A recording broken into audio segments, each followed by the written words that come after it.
Do not watch this video if you've got enough cash in your day-to-day checking account to buy a Tesla Model X or you're financially independent, because if that's you, then I'll just be wasting your time.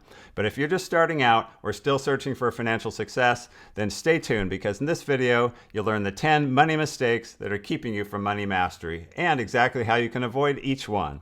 Hi, I'm Scott, and I scoured the internet and compiled a giant list of 164 financial fallacies. Then I categorized them and used advanced statistical analysis to decide which are the worst offenders. Let's dive right in, shall we? Oh, and I've got a bonus 11th financial fail at the very end that wasn't on any of the lists out there, so stick around for that, because it's probably the most important part of this entire video, and I'm not just saying that to up my watch time. Overspending. This egregious economic error was mentioned more often than any other during my deep excursion into the world of money mistakes, which is why it's first on my list. It's really the most basic of all mistakes, I think. If you're spending more than you're making, then you're in trouble. I don't care if you're Apple Computer or a 15-year-old with your parents' credit card.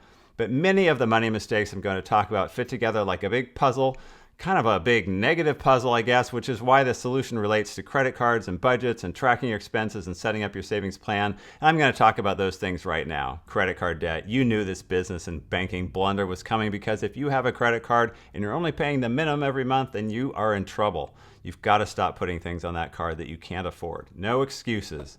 I'm sorry if you had some big expense or things got away from you, but you've got to stop. Make a plan to pay it off as quickly as you can. Follow that plan, and then never ever pay with plastic unless you have the money in your bank account at that moment to back it up. Better yet, trash the card altogether and use cash, or use a debit card instead. You're going to have a hard time overspending with cash or a debit card. Credit cards are great, don't get me wrong. I buy everything on a credit card, but you've absolutely positively got to track exactly how much you're putting on it. Pay it off in full when that bill arrives. If you can't, then be tough on yourself. Get rid of the card until you're ready for one. Our next fiscal faux pas is not having an emergency fund. What would you do if you had a sudden medical expense? A huge car repair bill? If you lost your job and needed to pay the rent? A recent study found that 41% of Americans couldn't cover a $1,000 emergency expense from their savings. If you're one of those 41%, then you really need to put a priority on building up that fund. Shoot for 3 to 6 months of living expenses as your goal savings amount. Cut your expenses and your spending and use the other techniques in this video to get started. Next on our list of budgetary blunders is quite literally not having a budget. I know it's super fun to make a budget, and sticking to one isn't a walk in the park either, but if achieving money mastery was easy, then everyone would be doing it. Avoid this mistake by just Googling budget spreadsheet and then poking around until you find one that meets your needs. You should add rows for all the main things you spend money on each month, like rent, utilities, groceries, dining out, insurance, car, entertainment, etc., and then start by filling in the amounts you spent on these items last month. If you don't know how much you spent, then just fill in the easy ones that are fixed and start tracking your expenses so you can fill out the others. The key here is to hold yourself accountable by knowing you aren't allowed to go over the budgeted amount in any category. Once your budget is set up, you can much more easily avoid the next monetary miscalculation, which is simply not saving. If you're not saving any money, then your chance of getting anywhere financially is basically zero. Look at your income, look at your expenses, get the expenses below the income, and save the rest. But then take it up a step further and set up automatic deposits and live on what's left over. As we'll see in a moment, saving is just the beginning, because you have to save with goals in mind, and too many people are not saving for retirement. It seems so far away. God, I remember when I worked in retirement communications when I was 24. I felt the same exact way. Retirement was a far-off concept for old people, and I was young. I had plenty of time to start later. But putting off retirement savings till later is a huge mistake. If you invest $100 a month for 40 years, you could end up with $600,000.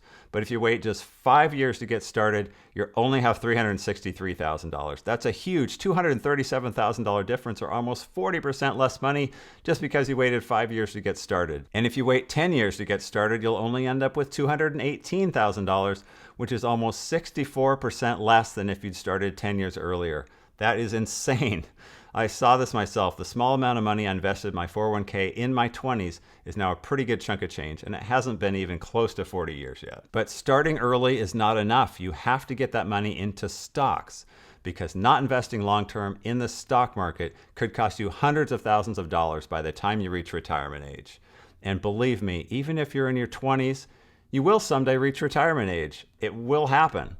The problem is that many people invest too conservatively, or they don't invest at all and just put their money in the bank or a CD or a money market account, and that's not investing. But history has shown that investing most of your money in the stock market is the best way to grow your wealth over time. Even Warren Buffett has said that this is how his $100 billion in wealth should be invested after he dies. If you put $100 a month into a 50-50 mix of stocks and bonds every month for 40 years, you'd have $413,000. Pretty impressive. But what if you'd invested 70-30 in stocks? In this case, you'd have $531,000, which is $100,000 more. And if you put 80% of your money in stocks, then you'd have the $600,000 mentioned earlier, which is $169,000 more than the 50-50 mix. So don't be afraid of the stock market because time is on your side. The stock market has never gone down in any 20-year period in history. Now we're down to the last 3 funding failures, plus that all-important bonus fail, so definitely keep watching. And for these last ones, I didn't actually see them in any of the money mistakes articles I reviewed, but they're so important. I know we're all impatient and it can be so frustrating to wait for what you want, especially if you get a bonus or a raise or a new job and you want to spend that money on something cool or fun. But you've got to learn to delay gratification and make sacrifices today so you can achieve your financial goals sooner tomorrow. If you've just been going along, buying what you want when you have the money to buy it, then stop it right now. You can't do that if you want to get to your goals sooner rather than later. You've got to make some sacrifices. At first it'll seem hard, but then there's this interesting and kind of cool thing that happens, which is you start to feel the pleasure of being in control. The pleasure of saying, no, I don't need 3 streaming services. 1 is just fine. Or no, let's stay home and eat whatever's in the fridge instead of going out and spending $30 on dinner. When you make these sacrifices, you regain control over your spending and it feels great. But control doesn't come without tracking and accountability, which is why you have to track every penny you spend and review your spending. There are various sites and ways to do this. I use Mint, but there are other options. Even a piece of paper or your own spreadsheet will work. Every time you buy a coffee, a donut, pay for parking, get gas, leave a tip, track it all, every time, every day. If you use cash for some of your spending, be sure to track that too. You can keep receipts, carry around a little notebook to write it down, and if this sounds crazy to you, then you'll have to trust me. Not knowing where your money is going is it's absolutely terrible. Tracking also makes you accountable and makes you pay more attention since you're less likely to spend frivolously if you know you're going to write it down and review it later.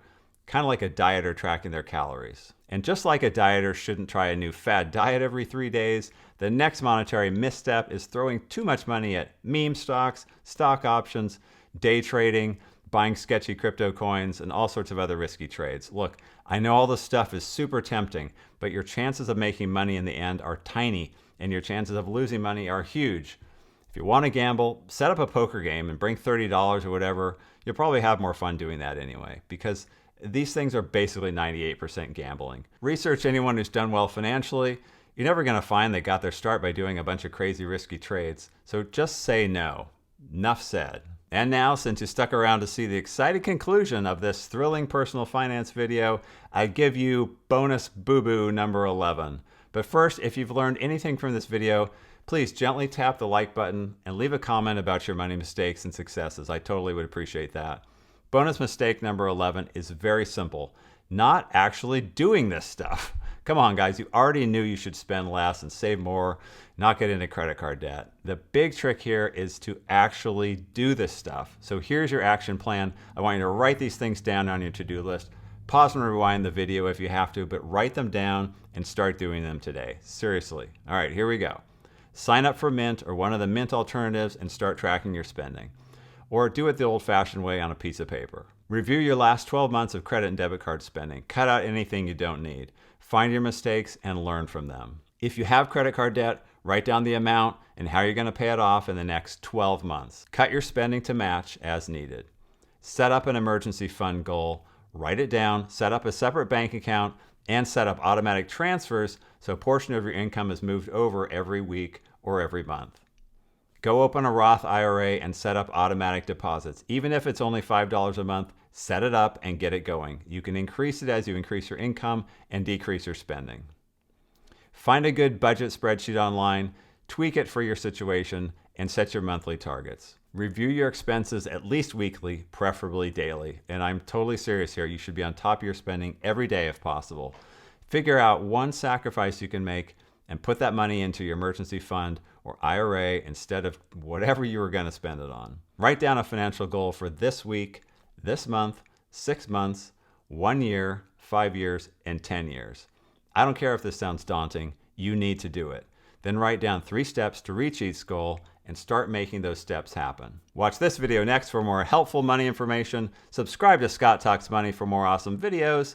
Thanks so much for watching, and I'll see you in the next one.